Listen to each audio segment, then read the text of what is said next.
been getting a lot of questions about LSAT logic games lately from students who are having struggles with this section.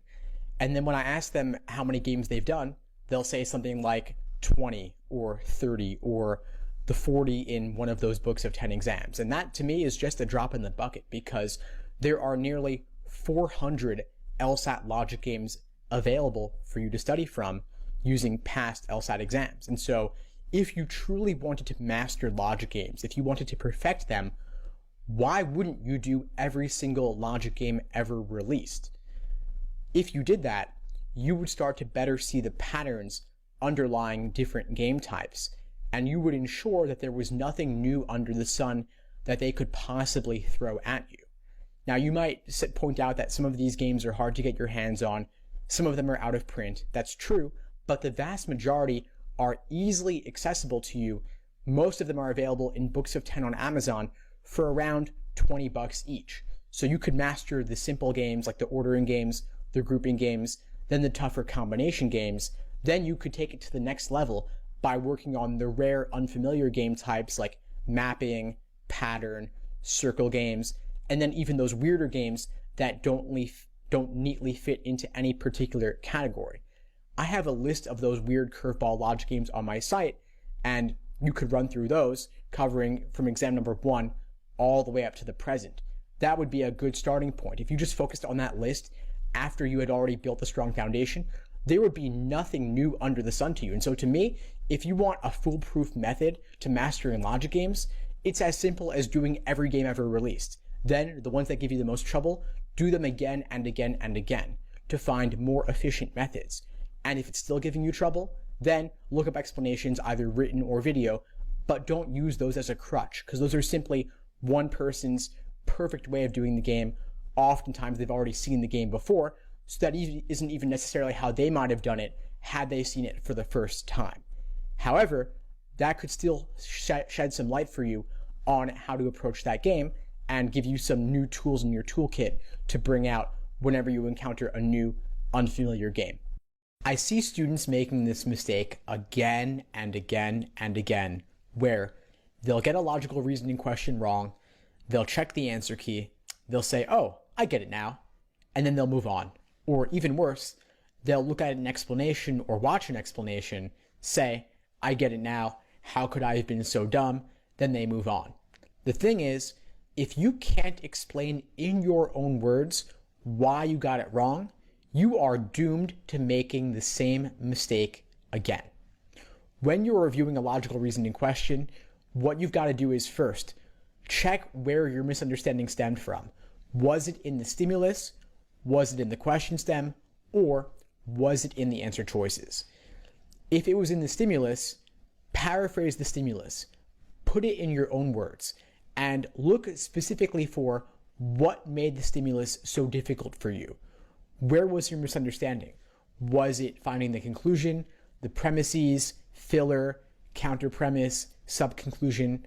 In other words, was it something about the structure of the stimulus, or was it the topic? Was it that things were out of order? Was it that they used the word unless? Was it that they were lacking conditional indicator words or evidence and conclusion indicators? You've really got to dissect it and come to see the stimulus from the test maker's point of view, because there could be 3 or 4 or 5 things about the stimulus that independently make it difficult. And when you put them all together, you make an especially difficult logical reasoning question. So that's the mistake I often see students making, where they'll read the stimulus, they'll be confused by it, then they'll go on to the answer choices in hope those will clear it up, when in fact, the answer choices only serve to further confuse you and complicate things, because the choices only make sense in the context of the stimulus. So first step is dissecting the stimulus as part of your review process. Next, you want to see if there was something about the question type in the question stem that confused you.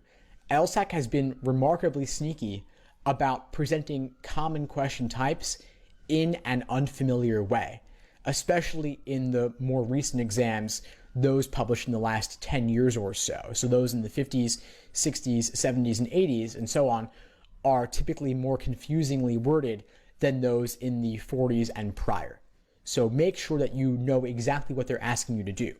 And then if your mistake was in the answer choices, you want to see what was tempting about the wrong answer that made you pick it and what ultimately made it wrong, and what was discouraging about the right answer that pushed you away from it and what ultimately makes it correct. This takes time to spot those traps of encouragement towards the wrong answer and traps of discouragement away from the right answer. This is a painstakingly slow process, but it's worth investing the time. If you really want to perfect logical reasoning, if you really want to master and foolproof this section, you've got to dissect every aspect of the question. And this means, you won't be able to review as many questions and you won't be able to complete as many questions. I'll have students come to me and say, if I went through this process for every question that gave me trouble, I wouldn't be able to do 3 exams a week or 4 exams a week, or even worse, every single day. And my response is, well, then don't do that many exams per week. You're better off doing 1 or 2 per week and reviewing them in more detail than doing a greater number of questions, but only covering them on a surface level. If you just do exam after exam and measure your results, you're going to keep making the same mistakes again and again. The point of doing these questions is not to simply measure yourself. It's to make mistakes so that you can review them specifically. I actually want you to make mistakes. I actually want you to get questions wrong, because that's the only way to learn from them and to avoid making the same mistakes again. This exam is a test of pattern recognition. It's not a test of simply how many questions you can do. I'd rather you do fewer exams and review them in more depth than do several more and review them on a surface level. I see a lot of students getting overly wrapped up in the details on LSAT reading comprehension, and I think this is a huge mistake, in part because you know for a fact they're going to ask you, what's the main point, what's the author's opinion, what's the primary purpose of the passage, something along those lines. I see students instead getting obsessed with capturing all the little details, all the lists of things, all the supporting evidence and things of that nature, which you can go back to it and find it when you need to. And chances are, even if you thoroughly take the time to digest it, you won't remember it by the time you get to the questions anyway. You'll either forget it or you'll run out of time. So my solution instead is simply try to walk away from the passage with the main idea, with the author's opinion, with the primary purpose. To me, that is a foolproof method for tackling at least a couple of questions in the passage. And students will ask me, should I save those for last? My answer is absolutely not. Those are the easiest questions. Those are the gimmies. And if you can't solve the question of what the main idea is after reading the passage, then to me, you really got nothing from the passage at all. So walk away with the major viewpoints. You can make little notes on your scratch paper if you want to simply list them, a couple of keywords, but the details, know where to find them when you need them, but don't get bogged down in thoroughly interpreting that very complex text in the moment. You can always go back to the passage. You can always find that information later when you need it.